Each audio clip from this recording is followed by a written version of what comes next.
Hello everyone, I'm Jeff and I'm a content producer, and today I'm talking with Carol Meissner, who is a professor in Canada who wrote a course on the business of esports. And not only that, she is a mother to an OWL player for the Dallas Fuel Note and a York University CS:GO player, Tennels. Now, to begin with, our subject today is going to be being a parent of an esports athlete. So to begin with, can you tell me what went through your mind when you found out your kids came home and wanted to play video games professionally? I think they eased me into it slowly. I've known that they've always been interested in video games and always played them ever since they were very, very young. So I think it really was a matter of that being a small transition. Now, only one of them decided he wanted to go completely professionally. The other son has decided to keep it for fun, makes a little bit of money to pay for school, really enjoys it, but not as a career choice. Okay, so they were playing games from early on. Always, I love to hear it. um, at that moment, like when they did want to go professional, I'm assuming it's Note who went full professional. Yeah. Uh, what kind of biases do you think you had at that moment? Well, I think I had a very good education going into this because he had his older brother pave the way for him. Hmm. So he had always talked about it. I'd seen them playing. I'd been exposed to what esports are. So when he introduced the idea, said he wanted to do it as a career. A little part of you goes, can't hurt to try. A little part of you goes, it's one of those one in a million shots. And another part is, well, you just want to support your kids and what they do and what they love doing. So, okay. But it really came down to a big negotiation then of, well, if you're going to do this, what's your plan for making it happen? You can't just sit online and play till all hours of the morning and hope that'll get you somewhere. So it really did get down to this sort of conversation about, well, you have school, Hmm. you have marks you have to get, you have household commitments, you have to maintain your fitness level. So how in all of that are we going to package it up and support you so that you can try to make a run for it and see if you can get hired somewhere? Awesome. Okay, so a lot of balance in there, which is great to hear. Yeah. Now, you mentioned to me before we started that Michael sat you down and explained how CS:GO worked in the beginning and talked to you in parent talk, you said. Can you talk a little bit about that? Because that helped you a lot.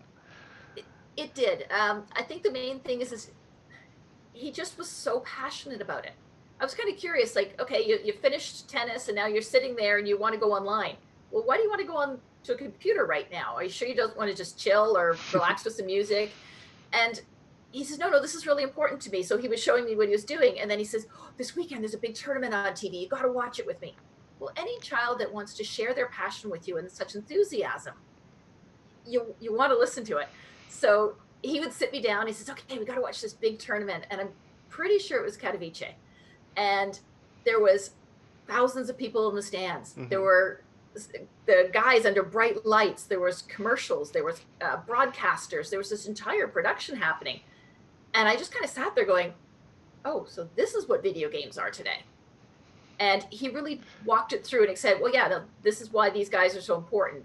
This is why this is such a good team. This is what this guy is doing here. This is the objective of the game. Again, really brought it down to my Hmm. complete new language, but it made a huge difference to be able to say share what he was interested in and learn about something new at the same time. Awesome. So that was kind of your first exposure to like a big esports event and like seeing what it really like entails. Exactly, because I mean, all I'd seen is my kids sitting in the basement or in their room playing on a computer and probably doing a lot of yelling Yeah. at who at whom I didn't know, and didn't always like some of the words coming out of their mouth either. But it was a lot of passion. So when he showed me that it's like it's not just him doing it, and it's not just people individually connected, that it's part of a larger system, Hmm. right? And I guess when I teach about it, we talk about the esports ecosystem being so large, and that really got me sort of thinking that, oh, okay, it's not just something people do for stress relief or to play with the couple of buddies that they know, Hmm. but that this has this entire competitive system to it.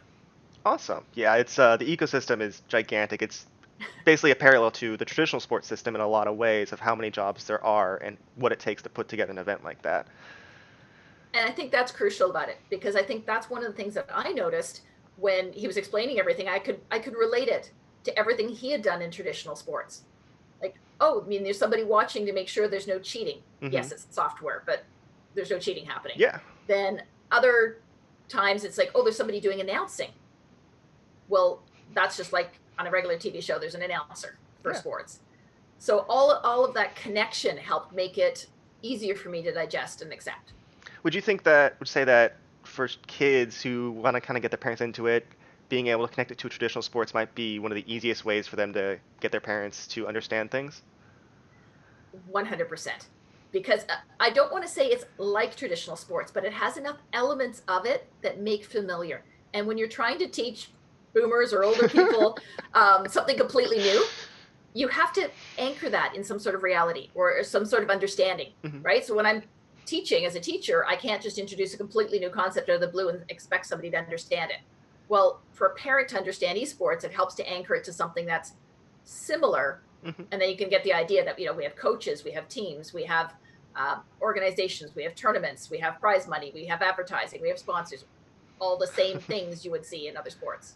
Awesome. Cool. And then one other thing I want to ask you about is when both your sons started competing, what was kind of the most difficult thing for you to deal with in that? Stress. Stress? I'm an absolute stress ball. I tried to watch as many of my older son's games as possible. They're not broadcast as much, but I know I've not missed any of notes. And sitting there with the squeezing the pillow and just going through the nerves, feeling for them and wanting to help. It's no different than cheering on the sidelines of the baseball, the soccer game, the science fair when your kid's up there talking about their science project. It's that tension, right? You want to be there for them. Was the international travel difficult to deal with for Note? Because he would go around, I mean, he came to LA. Yeah, he lived in LA, so moving a child, not child, an 18-year-old to LA was definitely a bit of a mental boom for me to understand. I don't think it was difficult. Okay. It's exciting. And I would equate it, and again, we're looking for what's it equivalent to. It's equivalent to sending your kid off to school, right? Instead of sending him off to his job. Okay. And the system, though, and I think this is what really helped me, is that in professional esports, the system is set up so strongly. You've got your general managers, you've got your coaches, you've got Hmm. your team managers, you've got all of these people looking out. So it's not like sending it off, for example, a school to an institution somewhere and hope your kid does okay. And there's an You've RA got that probably isn't actually doing anything. exactly. So in the esports ecosystem, you've got all of these people that are invested and want to make sure that that child or that player, that asset of theirs, Mm. works well. So they're going to be, hey, you're not getting enough sleep. Hey, you need to get out for exercise. Let's all go. I remember seeing video of them with the soccer ball. Let's just get outside with frisbees and soccer balls and get you guys moving a little bit to keep your brain fresh. So sending them off, I think, was actually easier Hmm. than sending them away to school because I knew they had all those systems in place to keep an eye on them. It's still not easy to let your kid go to another country to live, especially as say when they're not that old. But I think the industry has grown up a lot and understands that these players are assets that they need to look after, Hmm. and that gave me a lot of confidence sending them away. Awesome. I never really thought about like the structure of esports, like managers and the general managers factoring into that. So that's really an interesting perspective to look at it from. So thank you for that. To go with that, there is the aspect of team houses in esports. Mm-hmm. Not all teams do it, not all sports do it, but a lot of them do. And I don't want to go into the efficacy of it, but what would you say a parent needs to know if their child or player is going to go live in one of these houses? I think the biggest question is supervision. So how is it structured and set up? So Note had gone into a gaming house at first, and one of the first things I did is find out, well, who's living there with these young men? Mm-hmm. What are the rules of the house? Right. So they did have various house rules. For example, there was no alcohol. That was just one of the house rules. You break it, you're kicked out of the team house. So that kind of thing, knowing that there was a structure to it and it wasn't just a bunch of guys in a frat house, was incredibly important. Mm-hmm. Okay. So, all right. Anything else about team houses that parents should maybe look out for? Um, Again, it's not like sending them off to a frat house. These are businesses. Mm-hmm. These young people are getting paid. the companies that are paying them want to make sure that they perform. Yeah. So I think it's different. Maybe if they were into something like streaming, that would be a different Mm-hmm. issue completely, right? Because streaming houses are going for creating content, creating excitement, having odd things happen. That's Yeah. what makes content. So in those cases, I would approach it completely differently. I Okay. would be concerned as a parent with somebody being younger, Mm-hmm. that do they know what they're getting themselves into? But when you're with an organization that's writing a paycheck, they look after their, say, I keep calling them their assets. I'm a business prof, but they look after the people to make sure that yes, there's shenanigans, yes, there's fun, and that's for team bonding. That's good for young Yeah. people to get together and to interact. No problem there. But I don't think it's a free for all by any sense. The main that people have to worry about. And again, if I equivalent back to the education system, which I'm also familiar with, it's a lot different than sending them to live in a frat house, Yeah. right? If you send them Definitely. off to live in a frat house, you're going to have the parent talk with them about responsibility and all of those parenting things that we do. But like you said, there's not a residence advisor or somebody who's necessarily going to keep them in line. There's probably somebody there egging them on to do a little bit more crazy stuff. Whereas the opposite is happening within esports. This is a business. You're going to want fun, but you need results. And that means, sleep schedules, proper diet, Yeah. exercise, all those things that are important. So I don't have a concern about it. You said we're not going into whether they work or not, or whether Yeah. it's good or not. That's another issue. But I don't have a concern about it from sending a child to go live in those situations. Awesome. Yeah. No, the efficacy conversation about that is a very, very long one. So maybe some other time. But one Yeah, other thing is esports all together. contracts. You said Yeah. you yourself had to learn a lot when Note started bringing them home. Throughout the business, we've seen a lot of predatory esports contracts and some good ones. So what are some of the things you notice? Because I think you also have a good perspective on this as that business professor. I think the most important part, and I've heard all people say this, is you do need to get a lawyer right away. And the difference, though, now compared to a few years back, is there's a lot of esports lawyers out there. Yeah. So the team can recommend one. You can check online and check the reputation of a whole bunch of them. But it is incredibly important that it get looked over by somebody who knows what they're doing. Hmm. It also takes the onus off of the family and the esports player to have those difficult conversations maybe with the organization, because I know there's some lines that have appeared, and Lucas has had different teams and different contracts, so I'm not telling you which ones, but there have been some lines that appear that you kind of go, hold it, I don't like that one. And it's pretty hard for, say, an 18 or 19-year-old to go back to their boss and say, can you change this line? But if you have a lawyer in there, it also helps that whole process to say, well, they know it's fair, they know it's right, and that they've looked it over properly, and then they can help with those conversations. So Hmm. I don't think you need necessarily an agent. I think you need a good lawyer. Okay. Yeah. No. I remember when the season one Owl contract got leaked, and the line was in there where you could make like a reality TV show out of the players anytime you want. I was like, I don't like that. So it's definitely good to look it over. Yeah, and a lot of them are, again, they're businesses. They exercise a fair bit of restraint and common sense in what they're doing. It's some of the smaller organizations that have more contractual issues. If you're dealing with, the LCS, LEC, Overwatch League, Call of Duty League, any of the larger leagues, like you say, the league themselves already puts a structure to it and put some minimums in place and put some standards that are a lot Hmm. easier to work with. I think the harder part is in the tier two scene, Okay. that a lot of those teams maybe don't even have a lawyer help them write it. Ah. So I think there's a bit of development that's still growing and will happen in that area. And those are the teams and the contracts and the agreements that you have to be a little bit more aware about, because some of them, for example, have massive payouts. So you can't leave your team unless somebody buys you out for an amount that doesn't make any sort of sense. Hmm. So then you'd be locked into a lower level team and not able to take that next step.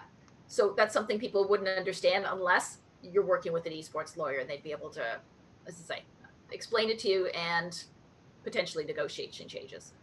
Awesome. That's some really good advice, and definitely good advice considering that a lot of players will start out in T2 where those contracts will be prominent, or T3 even, where they just like one person running the organization. Very much so. And it's like they're great organizations, and that is the starting point. But at that point, you don't have that, guaranteed minimum salaries and housing arrangements and everything all stipulated like you do with the, let's say, like Notes in the Overwatch League, and they do a fantastic job of looking after the young people. Awesome, definitely. And then we also talked before we had this conversation about how esports itself is a font for life skills and other such things as lifelong friendships. Can you expand on what you've seen with just your two sons? Yeah, I think for me, the first reason that I could even buy into them, spending all those hours playing online, is to realize they're not playing online alone. I'd ask them, we'd come up for dinner time finally, and yeah, okay, I learned that when you can't pause a video game. So our dinner times would fluctuate depending on what time they started a match. Reality of esports life, that's fine. Easy sacrifice. So when they were talking, I said, well, so what were you just doing? And they said, oh yeah, well, I was talking, got this guy in Japan, and then there was somebody in Florida, and then I got another guy in California, and we were talking about this, and this, and this. And they sounded like best friends. Mm-hmm. And I asked, I said, well, what's going on? Like, do you know these people? Who are these strangers you're talking to on the internet? And it was like, no, these are friends of mine. I talk to them on a regular basis. We share this interest and that interest. Here's some of the things we've chatted about. And I would hear this from both sons. And I kind of started getting that, oh yeah, they'd say, oh, I have to be online with my friend. They're playing at such and such a time. Mm-hmm. We're going to do a 2-stack or a 3-stack with somebody and make sure that we line up and play the game together for a couple of rounds. And the joy, oh, I can't wait to go play with my friends. Well, the way you're going to find people of similar interests these days is not in a small town that we live in. To find 5 friends or 6 friends who want to play the exact same game with you isn't going to happen. But to go online and say, oh yeah, I got these guys lined up. I'm going to play with so-and-so at this time and so at that time. I say, just the joy in the voice from that really kind of convinced me that, oh, this is something. Both of them have made, both of my kids have made a lot of friends that I've heard about for years now that will either show up on stream or be chatting with them, or that they've later met in real life. Yeah. So that is how they got their friends. I saw an interesting stat actually on Entertainment Software Association was saying, and I've got to double check because I think I wrote down the percentages somewhere, but it was a massive. No, darn it, I don't have the exact numbers. Sure, insert image of ESA's stats, but the number of young people now that have their friends online is a substantial portion. Yeah. So having online friends isn't just an odd e-dating thing or a Tinder thing. This is let's go online and meet people with similar interests. So we'll go onto Discord, we'll chat in groups, we'll play games with our friends, we'll listen to music with our friends, and it all takes place online now. Yeah, no, I mean, I played World of Warcraft and rated competitively, when I was in college, so like 2007, 2012 era, and I've made some of my best friends I still talk with every day, and I've got like 4 or 5 of them that, one's in Canada, one's near me, one's in Maine, one's in Oregon, and it's the exact same thing. Like, these are some of my best friends that I know so much about, and it's, because of gaming that I met them. Yes, and it's not about meeting in person. Yeah. You can play games online, you can listen to music online, you can do everything you do with a friend online. So it is a bit of something that an older person has to get used to. But it has been very positive for both of my kids to play in esports, to play video games with their friends. Has just been being part of a community. Awesome. And then speaking of communities, you have joined the Owl Moms Discord group, and it's been one of your biggest support systems as a parent. Can you talk a little bit about that and what you guys do for each other? It's an informal group of Overwatch League parents who are able now to chat, oh, I'm so nervous before this game. Or a new parent will be invited in. We're constantly sort of looking through Twitter and the internet as a new mom or dad joins in. And we'll say, hey, come on over here. And they'll be asking, well, I was planning to go see this match. What do I need to bring? Or what do I need to know about it? Or what time does it start? Or with COVID, we were quite active on there. Okay, what have you heard from your team? What are we doing? Are we shutting down? Are we still traveling? Okay. What's going on? And so we had these people that we could, we're all parents. We're all nervous about what's going on. And so we were able to interact and check what news was, because one thing that young people aren't always too with is keeping their parents up to date. Guilty. So exactly, it's a thing, and I get it, and I don't want to be constantly that mom going, okay, no, have you heard anything today? Have you heard anything today? Have you heard anything today? So we're talking with each other that maybe one of the kids from one of the teams has mentioned something that's been said, so that we can all sort of know what the news is. Now, what's even better that came from it, Overwatch League actually sent over a person, a player manager, to kind of join our Discord, and we now had a direct line. If there's any questions, any problems, any concerns, we know exactly who we could go to ask these questions. So say COVID was a really big thing for us. Yeah. We were all stressing, what do you mean you're sending my child across to Korea just as it's exploding right now, right? When are you canceling? What's going on? And again, Overwatch League's a large organization. It takes a little while to make all the decisions based on all the data coming in. And they did a great job by having somebody there saying, look, we'll let you know, here's what we're doing. Here's what we're doing to protect the players now. Here's how everything's being handled. And I think that is something I don't think a lot of parents would realize, that the organizations are there to look after the young people who are playing these video games, these professionals, and that they do care. They care about the families. They care about including us in the conversation as well. And that's been a really big help. Okay. Right? That's awesome. Are there any other resources you suggest parents should check out or look for?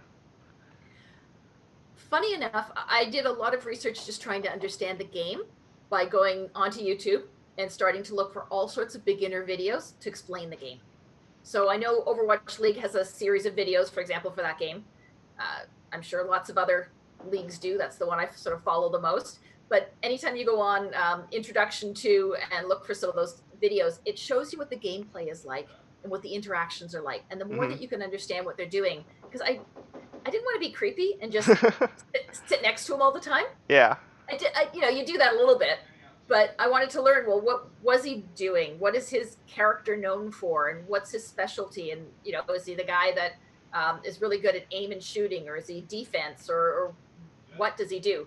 And you can only pepper your child with so many questions. They are the best source, but I literally couldn't just sit there for hours on end trying to understand it all. So I pulled up a lot of YouTube videos, say beginner videos of how to play the game, just to understand who the characters were, what the language was, so that when I heard certain words, I sort of knew, okay, that's what this is. So I've spent a lot of time just trying to understand the game. And I don't know that it's any different than a parent whose child decides to play football and neither parent has ever played football before, right? You're going to watch some football. You're going to try and read about it. You're going to try to maybe read the rule books, learn about it that way. So it's really not that different. I just find it really helpful to have YouTube and Twitch available to be able to watch a lot of videos instead of having to read rule books. One thing I wanted to kind of touch on was maybe a potential nuance of different esports scenes, because I know there's some differences just from even a reporter's view of like the difference between CS:GO, Valorant, Overwatch, League of Legends. Did you notice anything between the way your sons dealt with each community? That's interesting, because my sons are my sons, and I don't know that they behave any differently, but maybe they gravitated to different groups of people.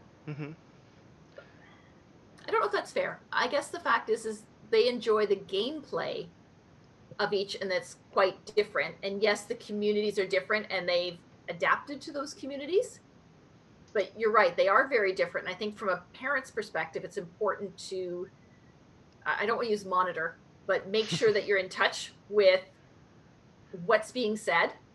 I know as much as we have the kids sort of locked away in a basement room where we don't have to hear all the noise all the time, that doesn't mean there's not that little half an ear listening to what are they conversing about? What's the tone of the language? What are the topics that are going on? And they are extremely different by different communities. So depending on a parent's sensitivities, you may have to grow and adjust. For me, Counter-Strike was one that got to take a little bit of getting used to, just because of the way the gameplay was and some of the language around it, what they're trying to accomplish, the graphics as well, weren't quite in alignment with what I thought was appropriate for young people to be playing when he started out. Whereas I looked at Overwatch, and there's no blood and gore, it's very cartoony, Mm-hmm. and we'll say it hit my sensibilities a little bit better. Now that I've seen my kids in both of those environments, I've realized that the game doesn't define the child. So if because one person has a preference for a gun that looks more real, and one person prefers a game where the guns don't look real, has nothing to do with the child. It's what mechanics, what dynamics, what skill sets interest them. So the game is just a tool. The players in that may be more or less toxic in different ways Mm-hmm. is just part of an environment that they need to deal with no matter what. So yes, the communities are different. Communities have great young people in there and not so great people in there as well. So helping young people dealing with the different types of toxicity that happens Mm-hmm. is important more than which genre or which esport that they're actually playing. Okay. I just say some of them maybe have a reputation for being more toxic. Mm-hmm. That doesn't mean people in other games aren't toxic.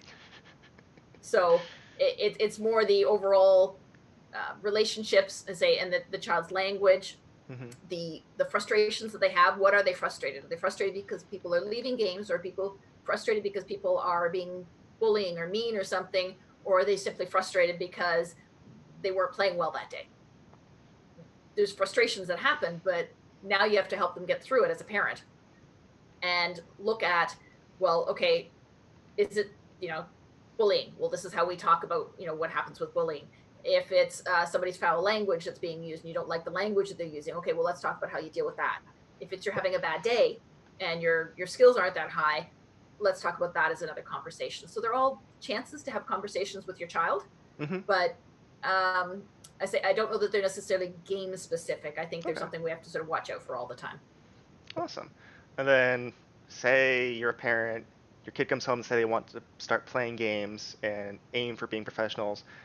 How do you think they should initially respond and support their kid? Just the same way they would if their child comes in and says, "Hey, I've signed up for next month's science show," Mm-hmm. or "Hi, we've got a new football team or a new field hockey team or a new whatever team at school." They're coming to you with something they're interested in. "Hey, I want to start rock collecting." For all of those cases, our reactions as parents has to be the same. Okay. Tell me more, Mm-hmm. right? Let me know what I can do to support you. And let's take a couple of minutes and show me what you're so excited about. So then when it comes to something like esports, now it's like, okay, well, how do we fit that into our lives? You've got this practice, you've got your schoolwork, you've got homework, you've got these other commitments, you've got home chores. So you want to invest time and energy into something of interest for you. Let's make a plan for making this work. So I know when Note came to me, that was a really important conversation that we had, is how do you manage this all now? Because Mm-hmm. if you want to commit to doing something well, you do have to put the time and energy into it. Not mindlessly, but actually, you got to practice, you got to look at feedback, you got to review videos, you have to spend time in the community playing smaller tournaments, trying to get noticed. Yeah. So there's a lot of time commitment in here, and what goes in our personal life, and it can't be sleep, right? As a parent, that's one of the first things we got to make sure your kid gets enough sleep, lots of good food and energy into them. They got to get their exercise. And then with the rest of our commitments in life, how do we make this all fit in? Awesome. And kind of the final few things I want to touch on. You yourself have become very involved in esports now. You wrote the college course on it, the business of esports. What would you say has surprised you most about esports since you started learning more and more about it?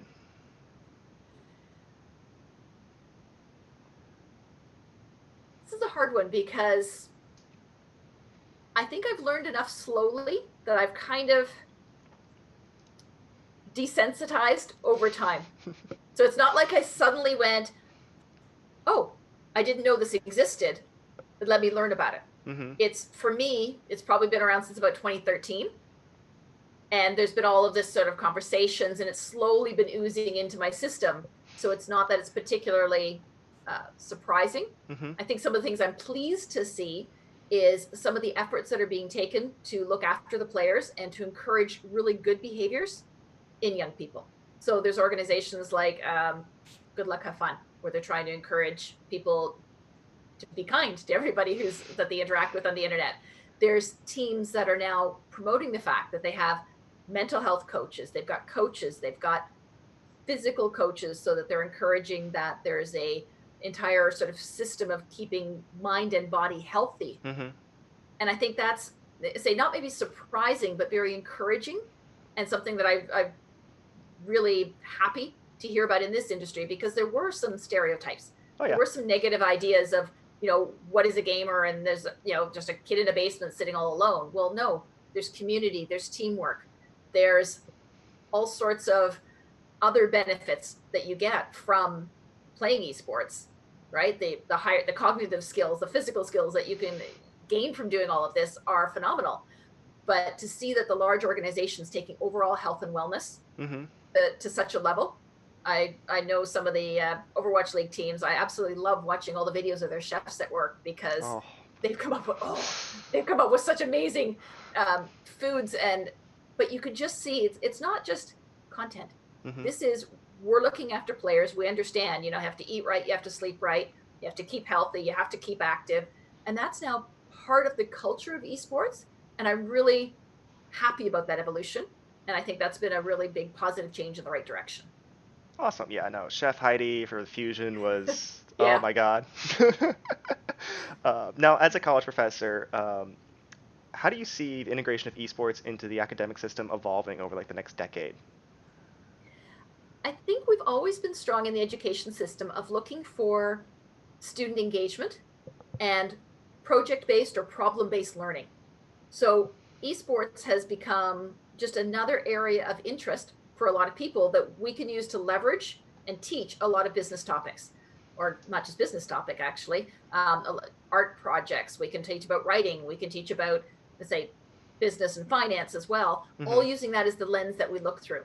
So for schools to be able to run teams and use students to help manage those teams, we can now integrate students in all sorts of areas.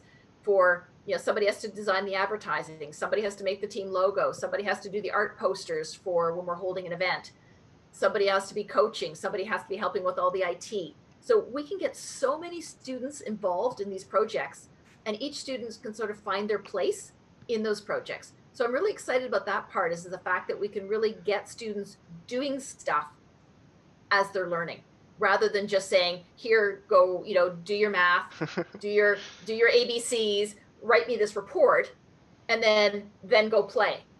That integration, as I say, problem-based learning, project-based learning, is really important to find things that interest students. And I think one of the benefits of esports is you can find so many things that are interesting. It's not limited to somebody who likes to build robots. Hmm. It's not limited to somebody who wants to do a science experiment. This is, you can find the health and nutrition science. You can add in art. You can add in all of these other areas, so you can get a very large group of students involved in something which, again, maybe an older person I look at and go, oh, well, it's just a video game. No, it's not, right? It's an entire community. It's an entire competition scene.